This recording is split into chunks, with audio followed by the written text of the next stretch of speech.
Hari ini seperti biasa kegiatannya ya jualan, cuman gak ada pesanan sih. Ada tapi cuman satu, jadi cuman 1 ekor, jadi sedikit, tinggal ngantar aja deh nanti. Jadi aku sekalian mau cerita, sekalian ngapain jemuran, mau cerita pengalaman horor. Aku punya kayak pengalaman horor gitu di rumah sendiri. Enggak, maksudnya gimana ya, pengalaman tuh enggak lama gitu loh, jadi cuma sebentar kejadiannya tuh cuma sebentar gitu, cuman lumayan sering. Belakangan ini sih jarang, jadi jaraknya itu kayak nggak jauh, bukan, kok nggak jauh-jauh sih, nggak deket-deket, jadi kayak jauh-jauh gitu jaraknya. Tapi sekarang udah nggak pernah lagi sih. Pokoknya kejadian pertama kalinya nggak tahu kapan, cuman pernah kayak dulu tuh aku pernah ditinggal ke Lampung kalau nggak salah, sama ibu, sama ayah, sama adik juga. Jadi aku cuma sendirian gitu di rumah. Orang itu berangkatnya itu subuh, aku masih ingat banget, itu hari Senin. Mereka berangkat subuh, jadi aku dari subuh itu sampai pagi, terus kayak siap-siap sekolah itu tuh nyiapin sendiri gitu kan. Terus jadi kayak di rumahku tuh ada ruangan paling belakang, itu tuh kayak tempat nyimpen gudang, kayak gudang gitu, tempat nyimpen barang-barang, cuman nggak tertutup, dia paling belakang. Terus kalau mau ke situ itu kayak naik 2 anak tangga aja. Jadi pas waktu itu aku lagi jemurin baju juga kalau nggak salah, jadi lewat belakang gitu kan, jadi dari belakang itu ada pintunya untuk keluar. Nih di sana tuh itu tuh ada pintu, terus kayak sebelah sananya itu tuh ruangan yang aku bilang tadi, kayak gudang gitu. Terus ini tuh kayak dipagerin gitu loh, karena di sini tuh dulu bekas kolam renang, cuman udah nggak kepake lagi. Jadi di sini tuh kayak tempat jemurin baju gitu. Jadi aku kan dari sana tuh, dari dalam, terus di sana pintunya, itu pintu, jadi ruangan itu tuh ruangan belakangnya gitu, kayak gudang, cuman nggak tertutup gitu. Terus pas habis jemurin baju kan masuk lagi lewat belakang lagi, terus pas keluar, jadi kan pas pintu mau masuk ke dalam ruangannya tuh kan turun 2 anak tangga. Di situ tuh sebelah kanan ada kursi, ada sofa, cuman sofa lama yang udah nggak kepake lagi, ditaruh di situ. Terus aku ngelihatnya, sebenarnya nggak ngeliat langsung, cuman dari kayak kelihatan dari ujung mata gitu loh. Itu tuh ada anak kecil perempuan, posisinya jongkok terus sama nunduk gitu, jadi kayak jongkok nunduk gitu lah, kayak yang orang nangis. Cuman karena aku sendiri, jadi aku nggak berani ngeliat kan, jadi udah dibiarin aja, kayak berusaha positif. Nah jadi ini tuh pintu arah kayak ini, kayak gini, kayak tempat nyimpan barang gini, terus sana ada pintu yang ngarah ke luar. Jadi kalau kita dari sana terus ke sini, jadi dulu di sini ini kamar ibu, tapi dulu di sini itu kamar mandi sama WC. Jadi ini kayak ada tangganya gini. Terus dulu masih udah dibongkar WC-nya, cuman belum dibangun kamar gini. Jadi di sebelah sana tuh kayak plong aja gitu, jadi ini tuh nggak ada dinding, ini nggak ada. Terus di situ itu tuh kayak sofa lama gitu. Terus aku ngeliat dari ujung ekor itu, dari ujung ekor, kok ujung ekor, dari ujung mata itu anak kecilnya tuh di bawah sini, jadi kayak di samping sofanya gitu. Terus kejadian kedua itu nggak tau, kayak lupa gitu loh kejadiannya kapan. Cuman waktu itu habis kayak beresin baju, terus narok baju ibu sama ayah ke kamarnya kan. Jadi kamarnya itu belakang, jadi sebelum kamarnya itu ada ruang sholat gitu. Terus di samping ruang sholat ada ruang keluarga gitu, tempat nonton TV. Jadi aku tuh kalau mau ke kamar ibu itu pasti ngelewatin ngelewatin ruang sholat dulu. Ruang sholatnya tuh nggak ada pintunya, nggak ketutup gitu kan, jadi langsung nampak aja gitu kalau ada orang sholat. Terus lewat aja kan, ngelewatin. Udah gitu aku waktu itu pas aku lewat itu ibu emang lagi sholat pakai mukena putih gitu kan, pakai sarung, emang lagi sholat. Terus pas aku udah aja masuk kan ke kamar ibu, emang kamarnya itu pintunya kebuka, terus hordennya itu kayak disampirkan gitu, jadi nampak lah gitu keluar gitu kan, gak terhalang apapun. Hordennya disampirkan ke kursi, terus ada juga pintunya juga kebuka.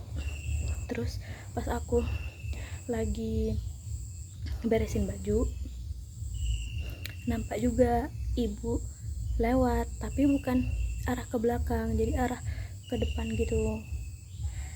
Sedangkan aku ngelihatnya ibu tuh masih sholat gitu, kayak nggak mungkin gitu loh, maksudnya cepet banget siapnya, karena itu cuman beda berapa detik doang kan, nggak berapa menit gitu, nggak. Terus udah nih kayak ya positif aja sih, masih berpikiran positif, kayak nggak terlalu dipikirin juga. Terus pas udah siap kan keluar lagi nih, keluar kamar ibu, terus mau ke depan itu kan ngelewatin ruang sholat lagi ya. Di situ tuh ibu masih dalam posisi sholat at-tahiyat terakhir kalau nggak salah. Jadi kak mikir itu yang lewat tadi siapa gitulah. Misalnya ini kita dari depan nih, terus ini, nah ini itu ruang kayak ruang TV gitu kan, ruang keluarga. Terus kalau kita kesini, ini ruang sholat, nggak ada pintunya, kayak pelong gitu. Baru ini kamar ibu.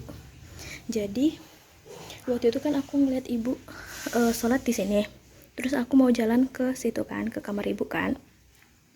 Pas aku lagi di dalam kamar, ibu tuh udah dari arah sana jalan ke sini, jalan ke depan. Jadi kayak logikanya tuh nggak masuk aja, nggak masuk di logika, karena sholat di sini terus tahu-tahu kok dari arah sana arah ke sini. Kalaupun mau muter lewat sini, ini kan nanti ujung-ujungnya ke sini juga nih, ke sini. Nah kalau muter itu kejauhan, karena itu cuman berapa detik sih gitu.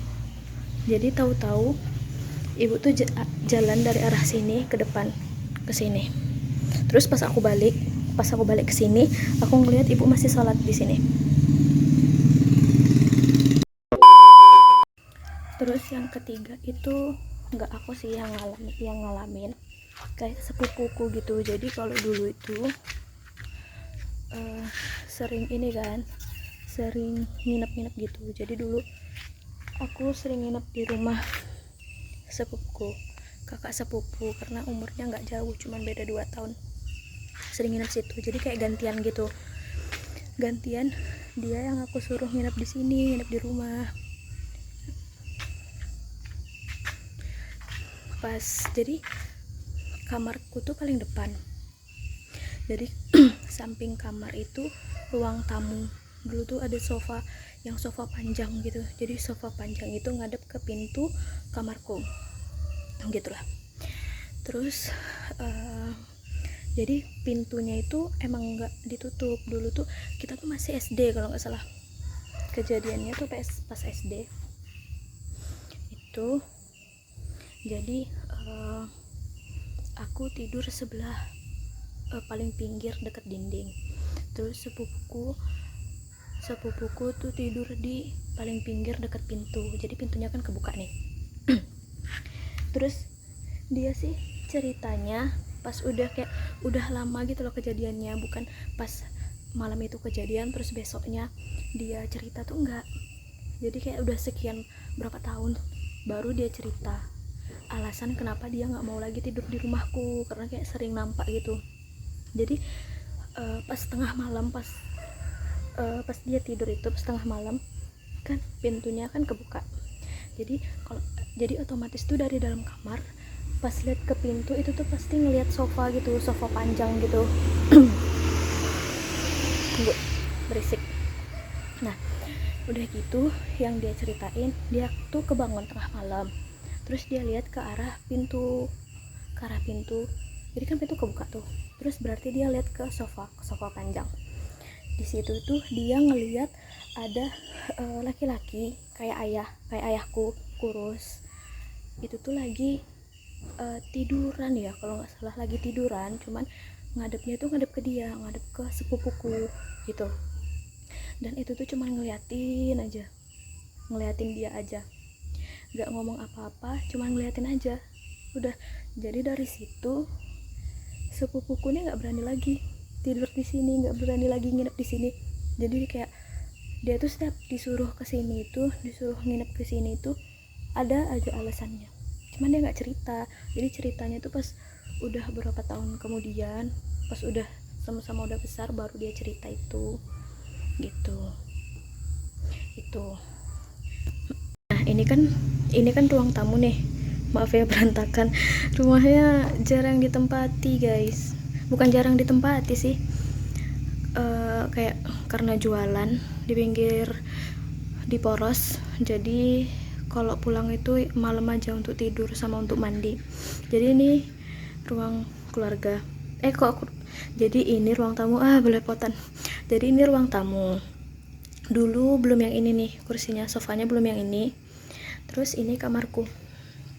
Nah ini kamarku, jadi ini pintu kan, jadi kalau misalnya pintunya dibuka itu tuh langsung lihat ke sini, dilihat dari dalam kamar. Terus kalau ngelihat ke arah pintu langsung ke sofa panjang. Jadi di situ deh tempatnya ngelihatnya sih sepupuku lagi tiduran gitu. Terus cerita yang lain lagi, bukan aku juga sih yang ngalamin, mamanya sepupuku. Jadi kayak mamanya sepupuku itu kakaknya mamaku, aku manggilnya Bude. Nah gitu. Jadi dulu tuh kami kan sering pulang ke Bandung, kayak 4 tahun berturut-turut atau 5 tahun berturut-turut tuh pulang ke Bandung terus setiap lebaran. Jadi yang ngelihat, maksudnya tuh matiin lampu terus ngidupkan lampu silau, terus pokoknya kayak bersihin rumah itu tuh budeku itu, aku manggilnya bude itu yang ini, yang kayak ya beresin rumah gitulah. Terus pernah tidur sekali di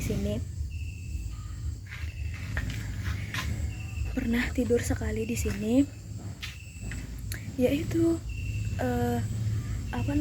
kayak sering juga diganggu gitu loh, maksudnya kayak ada suara-suara apa gitu-gitu. Terus tetangga juga kan kalau dulu tuh sering ngeronda tengah malam tuh sering ngeronda. Jadi karena rumah di sini kosong, nggak ada yang nempatin, kebetulan Bude juga nggak lagi tidur di sini. Jadi tetangga di sini yang tidur di teras rumah gitu, sekalian jagain gitu kan karena rumahnya kosong. Terus dari luar, pas lagi jaga di luar, kedengeran ada yang ngorok dari dalam, cuman itu posisinya emang kosong, kayak budeku terus suaminya itu juga nggak ada yang tidur di rumah, jadi posisi rumah itu dalam keadaan kosong gitu. Terus cerita yang lain, cerita lagi nih, nggak tahu cerita keberapa ini. Itu tuh jadi kan dulu warung itu ngontrak kan di pinggir jalan besar. Aku pernah tunjukin fotonya, lokasinya. Jadi itu kan warung kan di depan, terus di belakangnya itu kan kayak ada rumah kecil gitu, emang dari batako cuman kan ukurannya kecil. Nah di situ tuh emang kayak apa ya, emang gosip-gosipnya lumayan inilah, lumayan serem lah, cuma nggak serem-serem banget, cuman ada ya rada serem gitu. Dulu itu ya sepupuku juga, ini kita udah besar nih, aku udah SMA kalau nggak salah. Itu kan sepupuku ikut jualan, dia bagian jualan minuman gitu,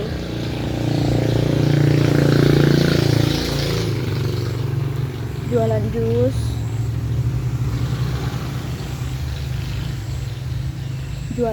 terus sama kayak jualan pop es gitulah. Terus dulu itu jadi setiap kalau mau mandi sore itu tuh pulang, jadi pulang gitu loh, jadi mandinya tuh nggak di sana karena emang nggak berani, kayak gelap aja lah gitu, kayak serem aja lah gitu. Jadi setiap sore itu pulang mandi. Jadi pas waktu itu aku emang lagi pulang mandi tuh sendiri. Terus jadi pas aku selesai mandi, rupanya sepupuku nih nelpon. Itu tuh posisi udah kayak mau maghrib gitu, udah sore mau maghrib. Terus sepupuku nelpon kan, terus aku angkat. Dia itu jadi aku kayak kak gitu kan di telepon. Dia tuh nggak ngomong, cuman sekalinya ngomong dia tuh bukan ngomong sih, bersuara, cuman kayak nangis. Terus kayak nangis, terus ngomong, cuman aku nggak tahu itu ngomong apa, kayak geremeng gitu loh, kayak gitu jadi nggak jelas kan ngomong apa. Terus jadi aku tuh ngerasa emang udah wah nggak beres nih, kayak aneh aja gitu. Langsung aku matiin. Terus nelpon lagi, ku telepon lagi, entah dia lagi yang nelpon, pokoknya nelpon lagi lah gitu. Suara dia ngomong biasa, tapi suaranya nggak nangis sama sekali. Itu tuh kan cuman sebentar kan jaraknya, habis ku matiin langsung teleponan lagi gitu, tapi dia tuh yang nggak nangis. Kayak kita kan tahu kan suara kalau misalnya habis nangis tuh gimana, ini tuh enggak, kayak ya biasa aja. Terus pas aku kesana, aku tanya kan, rupanya itu posisinya dia ya emang nggak lagi nangis. Dia juga kayak ya bingung, sama-sama bingung. Aku denger ya dia nangis, cuman dia lagi nggak nangis emang, tapi emang dia lagi di rumah itu sendirian di dalam gitu.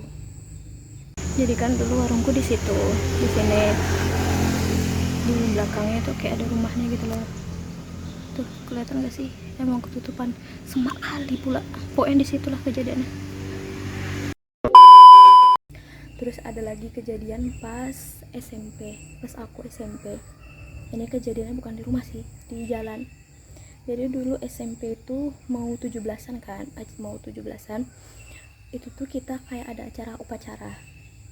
Terus anak SMP tuh kayak kebagian jadi paduan suara gitu, terus main pianika gitu kan. Aku kebagian main pianika. Itu tuh kadang latihannya tuh sampai sore banget.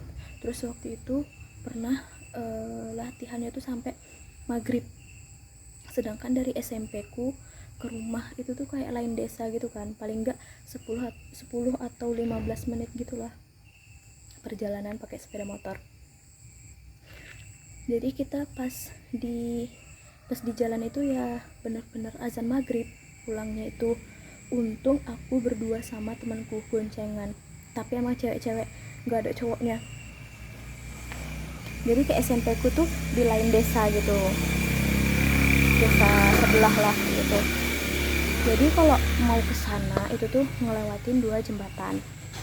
Yang satu jembatannya kita nyebutnya jembatan pendek karena emang jembatannya pendek. Terus yang satu lagi jembatan panjang.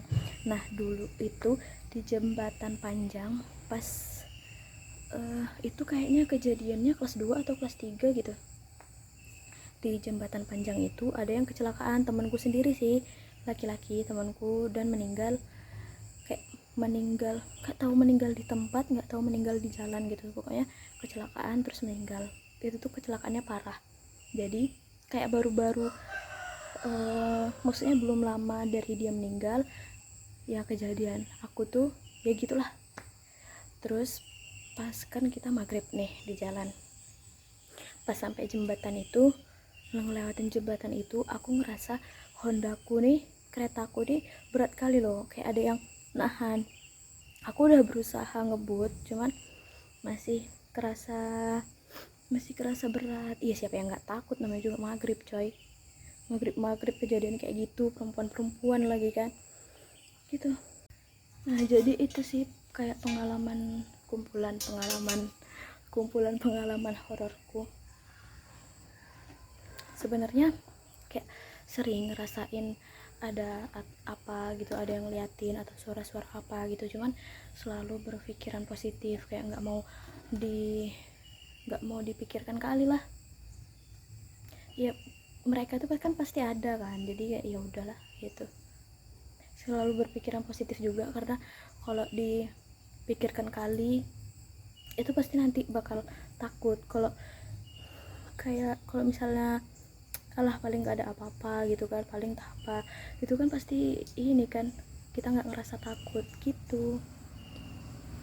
Itu aja sih ceritanya. Kalau kalian ada cerita, mau cerita boleh. Cuma kalau di rumah ini katanya sih emang ada, ya pasti di setiap tempat itu pasti ada, cuman namanya kalau misalnya sama aku atau sama keluargaku emang nggak pernah ganggu gitu. Cuman mungkin ngeliatin sekelebatan doang, itu pun dulu, sekarang nggak pernah sih, mungkin karena sama tuan rumah mungkin.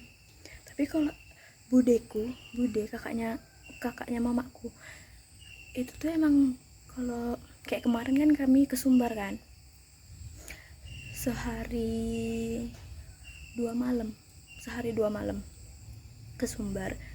Kan di rumahku ada kucing nih, jadi kayak suruh ngeliatin kucing doang, kayak ngasih makan kayak gitu, cuman sehari 2 malam. Itu pun disuruh ngeliat kucingnya tuh kayak cuman pagi sama sore, itu tuh dia nggak mau, padahal tuh bukan malam kan, tapi dia emang nggak mau. Jadi kemarin nyuruh orang lain untuk ngeliatin. Itu deh, itu aja ceritanya. Bye bye.